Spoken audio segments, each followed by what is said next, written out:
Quinnipiac Bobcats season is finally over after 2 wins in the MAAC tournament. They lose 74-64 to the Fairfield Stags. I'm Brian Schwartz alongside Ryan Chichester at the Times Union Center in Albany, New York. Ryan, what were your initial thoughts on tonight's ballgame? Well, it was a disappointing loss because it felt like one the Bobcats could have had. They lost a lot of points at the free throw line. They shot 14 of 21 from the foul line. Meanwhile, Fairfield took every advantage of the fouls they were given. They hit 21 of 22.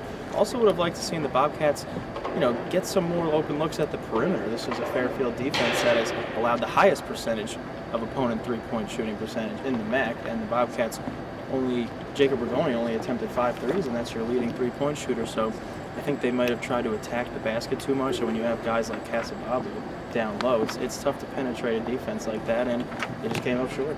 Rich Kelly didn't have a great game today. He started off really slow, kind of heated up a little bit towards the end, pumped his fist a little bit, got into it, but really not a great game for the freshman. Yeah, 2 of 14 from the field, and a lot of it was because he was just trying to attack too much, just absorbing a lot of contact, getting up contested shots, and you're a point guard like Rich Kelly. You're not going to get a shot up over a guy like Casababu, and he blocked Kelly a couple times. So, look, Kelly's a freshman. This comes with the territory. He's grown so much since the beginning of the regular season. He had 2 great games in the tournament leading up to this one. Tonight he just didn't show up, and that it happens. He's an underclassman.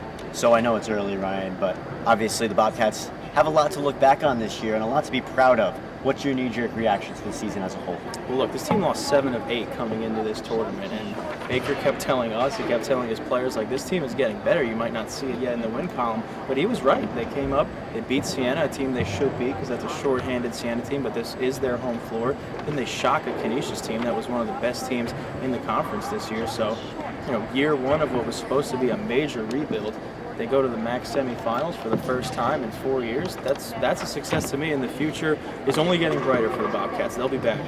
Future is bright for the Bobcats and Baker Dunleavy. From the Times Union Center, he's Ryan Chichester, and I'm Brian Schwartz. Thanks for following along.